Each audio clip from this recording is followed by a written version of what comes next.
Now, first up, hate laws in Scotland. On April Fool's Day, funnily enough, a new bill, it's not actually a new bill, it was passed 3 years ago, but it will finally come into effect on April 1st. It's called the Hate Crime and Public Order Scotland Act, and it proposes to, I will read this out, stop the stirring up of hatred, not just towards race, but towards disabilities, religion, sexual orientation, age, transgender identity, and variations in sex characteristics. And this has obviously thrown up lots of concern. We've covered on it in the Spectator this week, that the law will be used to effectively shut down free speech in many different areas.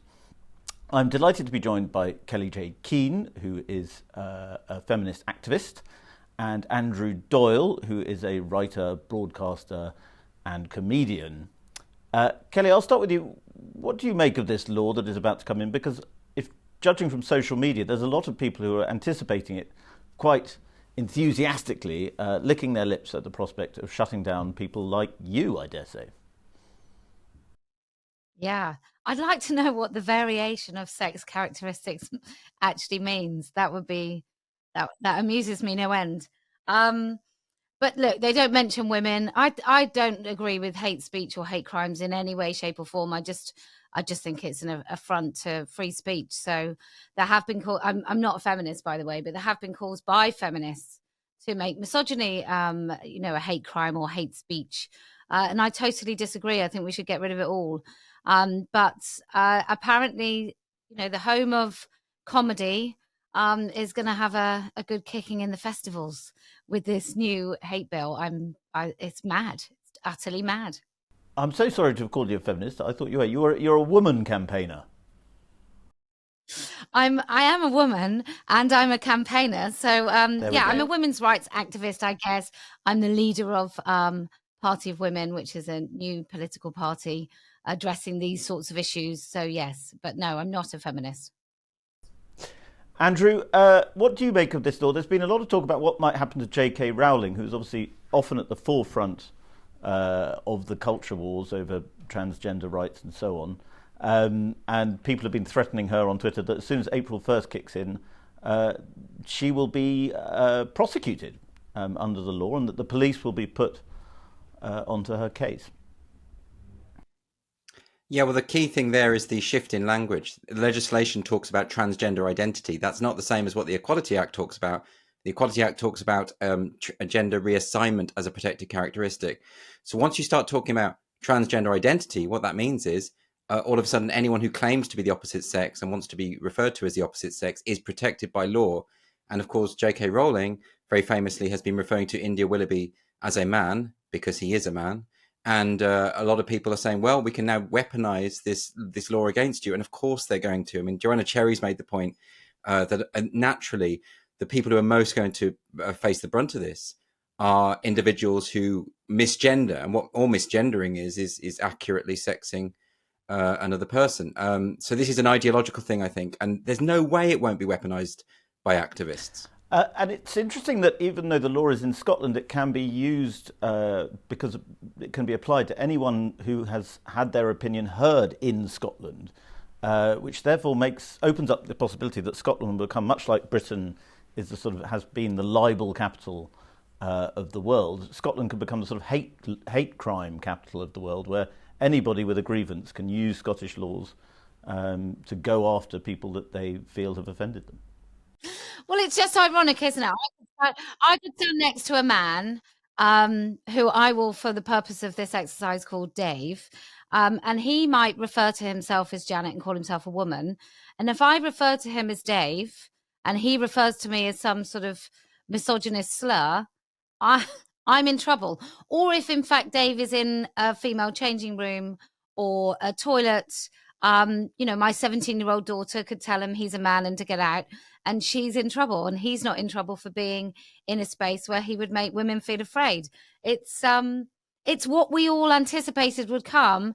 And whilst I am very nervous, and there's many women across Scotland who I've spoken to are even talking about having burner phones so they can have conversations about men and about the fears they have about this particular bill and other things that have come up with the sort of transgender cult. Whilst they are very nervous, I actually think this may be that bridge too far that we've all been waiting for. Andrew, that does sound quite Maoist, really, does it not? That we're moving into a society where we can't say things because we're afraid of our conscience, we're afraid of what we actually think, we're afraid of sort of basic truths. Yeah, that's right. I mean, Kelly's right. There should be just free speech for everyone. Everyone should be able to say whatever they want about whoever they want. That's their business. No one's forcing anyone to listen. It's definitely tyrannical. And, you know, the real danger here is that we know that the police in Scotland already have form on this. You know, they've gone out of their way to arrest people for jokes in the past. They've arrested people for wrongthink. They've put out tweets saying we're going to be knocking on your door if you upset or offend anyone. But the whole concept of offence is so nebulous. I mean, they prosecuted Marcus Meekin for doing a joke video where he taught his girlfriend's pug to do a Nazi salute. He now has a criminal record off the back of that. And these were police that went out of their way to do it. There were no complaints about that joke video. They went to the Scottish Council of Jewish Communities and said, do you find this offensive? They were trawling for someone to be offended by the video in order to prosecute. That's going to happen again and again. I mean, the police have said, we're not going to target comedians or actors, but they have said, but they are training for the way in which comedy and performance could become a forum for stirring up hate. So they, in other words, they're sending mixed messages. We're not going to do anything about that kind of thing, but we are getting ready in case it happens. The whole legislation doesn't mean anything. They can't even define hatred. I mean, no government who passes hate speech laws can define hatred. It's not possible. It's too subjective. And when that kind of subjective language is on the statute books, it's going to be wide open for exploitation. I've absolutely no doubt this is going to happen. Maybe it will happen to someone like J.K. Rowling, who has said that she is willing to serve prison time for the principle of this thing. It might take a few people like that to go down before something changes. Also, Kelly, this puts an enormous burden on the police, who are struggling with the resources in Scotland already. They're struggling to keep crime under control in Scottish cities. And now they have to interpret the law. We're asking them to be sort of moral judges. It's a very difficult thing for them to do, is it not? Yeah, well, I'm actually having a rally in Edinburgh on the 6th of April where I'm pretty sure most of the women coming are going to do some nice chants in unison, which will definitely test the law. So we'll see what they do. Look, most of us just want the police to come when we're in trouble and there's a crime happening. You know, we want to know that our elderly neighbours, if they feel fearful in their home and they need a police officer to come out and see them, that they will. That's kind of all I want from the police. This politicization of the police force has led them into like a cul-de-sac of nightmares. I just don't see any good coming from this whatsoever. They're overstretched. Maybe it will just improve their statistics of sort of solving crime because I was talking to a lady this morning who was talking about the crime of stickering. You know, I think stickering is actually in the description of what is illegal. So I really do feel like I might just do a little special edition sticker calling this is a hate sticker. And let's decorate Edinburgh with those. It sounds to me, Kelly, I don't want to get you into trouble, but it sounds to me like you might be someone who would be, like J.K. Rowling, willing to serve time if need be to make your point. Are you? Yeah, absolutely. Look, it's got to get tested.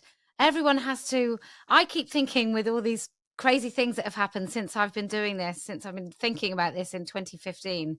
Oh, that thing's going to be the thing that everybody, like, nobody's going to want to watch a man on a podium in a sporting event pretending to be a woman, or nobody's going to be okay with puberty blockers for children and cutting off the breasts of 18-year-old girls. Nobody's going to do that. And every time I've sort of been wrong. I've been very surprised how wrong I've been. But I think that people of Scotland are waking up, and maybe it will take somebody going to prison. And I'm not the only one in J.K. Rowling, but she would be a great cellmate. I think we'd get on like a house on fire.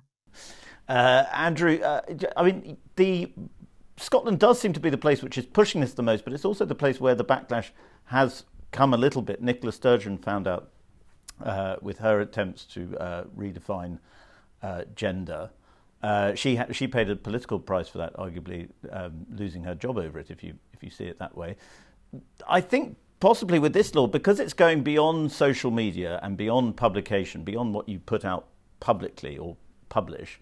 In theory, you could be dobbed in by your child for something you say in your own home, and if there's evidence of it, you could be prosecuted for that. This is really Third Reich stuff, isn't it? I mean, it's worse than that. They've set up these hate crime reporting centres where you can do so anonymously. So they're encouraging citizens to be snitches. And I think there's one on a mushroom farm in East Lothian. There's one in a sex shop in Glasgow. But all these various places where you can go along and you can snitch on people and say, I thought that they said something hateful. And remember, the wording of all this legislation is about the perception of the victim. If you perceive that something has been uttered and that it is hateful on the basis of any of those characteristics, then the police are obliged to investigate. The police have actually pledged that they will investigate every single complaint. Can you imagine that? When they're actually not investigating certain forms of vandalism and theft anymore because they think there's no point, they haven't got the manpower, all of a sudden they're going to investigate every single complaint. And there's going to be a lot of complaints that are not in good faith. There are going to be, as we've said, people who are just weaponizing this. I think it's correct that this is going to be tested. It's bound to be tested, and it's not going to be workable. The problem, I think, for the SNP is it's effectively a one-party state. They don't have any serious opposition. The problem is that the passion for independence among a certain contingent of the Scottish people is such that they're willing to let the SNP go through with all these kind of mad policies. And it was only when you had that picture, what was his name? Adam Graham, the one who decided he was Isla Bryson, double rapist, was temporarily accommodated in a women's prison while they worked out a risk assessment. What risk assessment do you need? He's a double rapist, right? So when people saw that and saw that guy in the dodgy wig pretending to be a woman, they thought enough is enough. And it arguably did bring down Nicola Sturgeon. But Humza Yousaf is just as ideologically driven. And just as far as I can see, because he was Justice Secretary when this came through, when this bill was formulated. So he's really behind it. And he wanted that section on the public performance of a play. He wanted that thing about you can arrest people for things they say in the privacy of their home. No liberal democracy should tolerate this. This is meant to be the home of the Enlightenment. I think maybe these arrests will be the only thing that stops it. Maybe it is just civil disobedience at this point. I don't know what else you can do. Well, Kelly, I don't want to make a boringly partisan point, even though this is Spectator TV and we're often accused of that. But the Tories have resisted this. Rishi Sunak's government opposed Nicola Sturgeon on this issue, and even though it's fair to say they haven't been very successful in resisting the shutting down of, in resisting the kind of tyranny of hate speech, they are better than Labour, I think it's fair to say, and Labour seem to be more in tune with the SNP on what should and shouldn't be allowed. We're going to have a Labour government soon. Is this coming to England next? I think so. I mean, they've talked about all sorts of terrible things, but let's not forget, since 2015, we've had a Conservative government, and all of the terrible things and sliding down this particular hill is under their leadership. So I don't think they get off scot-free. It's just that Labour has sort of looked across and said, well, you know, hold my beer. We're gonna really destroy everything. And I feel the Conservatives have been paying lip service recently and talking about maybe getting this stuff out of schools. But, you know, we had those, I can't remember what the dogs were called, XL bully dogs, and they were banned within days of people making a fuss. If they wanted to genuinely make changes and stop puberty blockers with children, full stop, like no more, and get this stuff out of school and ensure that we have protections around speech, then they could do it, but they just don't want to. None of them do. But yeah, Labour's going to be so much worse. This is bleak stuff. We should probably wrap it up. But Kelly, just one thing on a separate story. I wondered if you would answer me on this. The Garrick Club's been in the news quite a lot this week for being a male-only space. Where do you stand on that? Do you think men should be able to have men-only clubs? Gosh, what a terrible, terrible idea. Of course I do. I think there's always this argument when women talk about women-only spaces, and often when we talk about women-only spaces, we're talking about in places where we are in a state of undress or where there might be women's issues. For example, there are men that have invaded groups like hysterectomy groups or stillbirth groups, and there will be men that we identifying as women so they can join those groups. So it's really quite grotty, the extent that some of these men will want to exercise their fantasies. But when it comes to male-only spaces, yeah, I think there should be them. We just challenged those, I think, in the past. We, as in women, challenged them because there were conversations being held in those places that were of vital importance and made a difference to the country. And it's a little bit naff that women were excluded. But when it comes to the politics, that, if I can just go back a little bit, we have formed the Party of Women. And we've got Party of Women, not because I think next week I'm going to be the next Thatcher, although it would be nice. But it's because we want to be involved in these conversations. And I think maybe we are going to have a change of direction in this country, where maybe we have lots of smaller parties that will bring single issues or different perspectives, so that there is a choice for people to vote for something they actually believe in. We certainly don't want to get to sort of American level, where most people just vote against something. We really want to be voting for something. So I hope that's something that Party of Women will actually do. Well, amen to that. Thank you very much, Kellie-Jay, and thank you, Andrew. If you're watching this in Scotland, do watch it again after April 1st, because you should.